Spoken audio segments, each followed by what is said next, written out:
But what everybody hollering, they want their freedom. They want to be free because they've been slave long enough. That's what they want. They wanted freedom to do things as they see fit, but not being stopped and beat up. But you couldn't do in my day. You couldn't talk back to them or nothing. You couldn't say things to them or nothing. You just had to hold your tongue and walk away. It makes you mad, but you still couldn't do nothing about it because you know you're going to get hurt or killed. Babysit, cook, and clean the house at the same time. I had one job, done all of that. Most everyone, a woman like me, then, they wasn't cooking, they were doing that. We made $10 a week. We worked from 6 in the morning till 7 in the afternoon, and you couldn't quit because you had to eat. So it was really rough. And that's what we were living for. We had poor homes, and no toilet outside, no bathroom. Them the kind of houses we lived in. You couldn't get no other job, except the teachers at the school, at the black school, they the only one had a real job. We didn't have no black doctors. We had a doctor, but we go in the back door. And we had to wait till but it's good because most of them didn't wait on black people. But we had one was good. He would wait on us, but he would go through the back door. But it wasn't easy. We just black people school, you had white people school, and then when the white people get tired of their books, they send them to our school, and that's what we had to use. But we didn't go to the white people fountain. You didn't go there. You was off limits where they go. You couldn't go there. Because you get insulted, somebody might cut you out or hit you or something. You didn't go on there. Tell me the difference between how nice the white schools were compared to your school. We wasn't allowed in. I don't know how they were. We wasn't allowed in, wasn't even allowed to the college unless you clean in the yard. How did that make you feel as a young woman at that time, realizing that your skin color, you were treated differently? How did that make you feel? It didn't bother me any because I was raised like, born like that and raised up, I was used to it. And I was used to seeing it, and then our parents tell us certain things. They keep us in line, so Mama said. So we wouldn't do certain things. So we just do what we were supposed to do.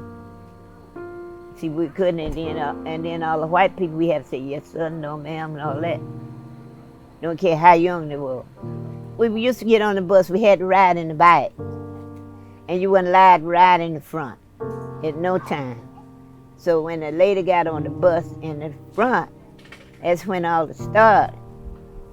She wouldn't move, so then they went to call a boycott. Then they went to messing with people on the streetcars and burning torches and big old things up in there, all in front of churches. It was scary. But I went up there to take my mama, because she was sick. So, but I heard Mama told me to go back home because it was too dangerous, especially Montgomery. Because they had that going day and night, because some of their torches were like that telephone pole. They done put up something and burning a cross. They burn a lot of crosses in churchyards. I see a lot of it when I go home. It's still there. Only it's not as bold as it used to be. You know, people used to, just didn't care. The white didn't care what they said or do then, but they done calm down a little bit now. But they ain't like they were. It's different. Tell me what you think about all the stuff that's happening now, like these Jacob Blake or George Floyd or some of these men that are being shot and killed because of their skin color, being pulled over for no reason. Or I don't like that. I don't like that. I think that's just downright nice, and a person go around doing that is evil because of saying decent person wouldn't do nothing, kill anybody. You ain't supposed to kill nobody because they're human beings.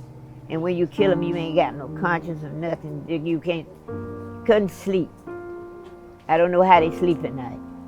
I don't care who it is you kill, you don't need to sleep no more. Because there ain't nobody bothering you, you just go kill them.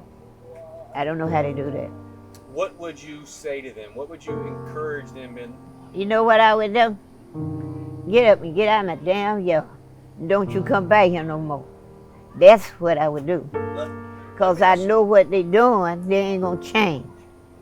Because when you find a racist, they don't change. They stay mean like that, and they'll hurt you. So when you get to a race, I done been through that too much, you don't mess with one.